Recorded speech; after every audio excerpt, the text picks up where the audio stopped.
Hello friends, welcome to Learners Forum. So last video la basic ஒரு crystal oscillator எப்படி இருக்கும் அப்படிங்கறத பார்த்தோம். இந்த வீடியோல அதனுடைய continuation-ஆ அதோட types வந்து நம்ம பார்க்கலாம். First வந்து Pierce crystal oscillator.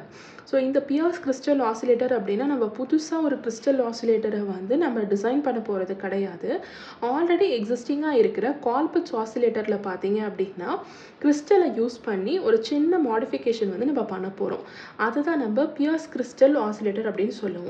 So Colpitts oscillatorல நம்ம என்ன modify பண்ண போறோம் அப்படினா கிறிஸ்டலை வந்து இண்டக்டரா நம்ம பிஹேவ் பண்றதுக்கு யூஸ் பண்ண போறோம். இந்த டைப் தான் பியர்ஸ் கிறிஸ்டல் ஆசிலேட்டர் அப்படினு சொல்லுவோம். சோ பேசிக்கா கால்பிட்ஸ் ஆசிலேட்டர்ல நமக்கு டேங்க் சர்க்யூட் எப்படி இருக்கும் அப்படினு பாத்தீங்க அப்படினா இங்க நமக்கு ஒரு இண்டக்டர் இருக்கும் and இங்க நமக்கு ரெண்டு கெபாசிட்டர் வந்து இருக்கும். and இத சென்டர் டேப் பண்ண கெபாசிட்டன்ஸா இங்க இருக்கும். இங்க நம்ம யூஸ் பண்ணக்கூடிய இந்த இண்டக்டரை தான் பாத்தீங்க அப்படினா ரீப்ளேஸ் பண்ணி ஒரு கிறிஸ்டலை வந்து நம்ம இங்க இன்க்ளூட் பண்ணிருக்கோம். சோ இந்த மாதிரி இருக்கிற இந்த கண்டிஷன் தான் வந்து பாத்தீங்க அப்படினா நம்ம பியர்ஸ் கிறிஸ்டல் ஆசிலேட்டர் அப்படினு சொல்லுவோம். ஒரு டேங்க் சர்க்யூட்ல இந்த சேஞ்ச் மட்டும் தான் நம்ம செஞ்சிருப்போம்.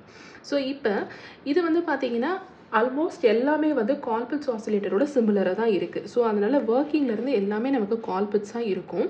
ஏனா நம்ம ஒரே ஒரு இண்டக்டரை மட்டும் தான் ஒரு கிறிஸ்டலை வச்சு இங்க ரீப்ளேஸ் பண்ணிருக்கோம். அத தாண்டி பேசிக்கா ஒரு கால்பிட்ஸ் ஆசிலேட்டர்ல நம்ம டயகிராமேட்டிக்கா இதுக்கு முன்னாடி பார்த்திருப்போம்.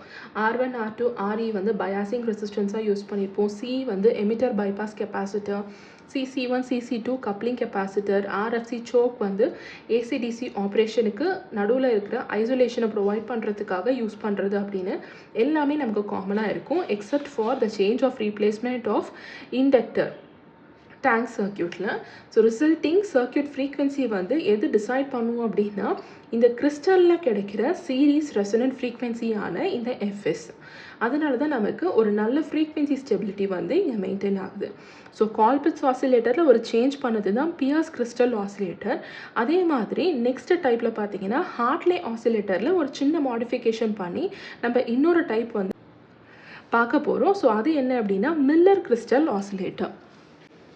மில்லர் கிறிஸ்டல் ஆசிலேட்டர்ல பாத்தீங்கன்னா ஹார்ட்லே ஆசிலேட்டர்ல ஒரு சின்ன மாடிஃபிகேஷன் பண்ண போறோம். சோ அது என்ன அப்படினா ஜெனரலா நமக்கு ரெண்டு இண்டக்டர் ஒரு கெபாசிட்டர் வந்து ஹார்ட்லே ஆசிலேட்டர்ல இருக்கும். இதுல ஒரு இண்டக்டரை வந்து நம்ம கிறிஸ்டலை வச்சு ரீப்ளேஸ் பண்ண போறோம். அதுதான் நமக்கு இங்க இண்டக்டரா ஆக்ட் ஆகும் for the frequency greater than the resonating series frequency Fs. So இதுதான் நம்ம பண்ணக்கூடிய சின்ன modification to get Miller crystal oscillator type. So internal capacitors of transistor பாத்தீங்க அப்படினா it is used instead of C1 and C2.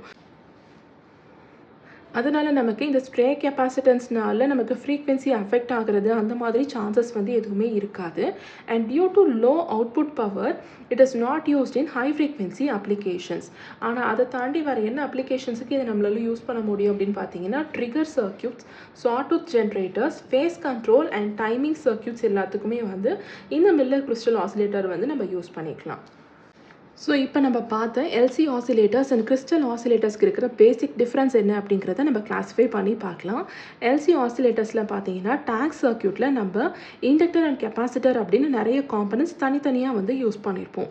ஆனா crystal oscillatorsல ஒரே ஒரு crystal மட்டும் தான் நம்ம வந்து இங்க யூஸ் பண்ணிருப்போம். செகண்ட் Q வேல்யூவை கன்சிடர் பண்ணும்போது Q வேல்யூ வந்து crystal oscillator டைப்பை விட நமக்கு கம்மியா தான் இருக்கும் LC oscillator டைப்ஸ்ல. ஆனா இங்க நமக்கு it is greater than LC tuned circuit. next frequency stability பொறுத்த வரைக்கும் இங்க நமக்கு less stability தான் கிடைக்கும். ஆனா இங்க நமக்கு very high stability வந்து மெயின்டைன் ஆகும். இதுதான் ரொம்ப இம்பார்ட்டன்ட்டான பாயிண்ட்.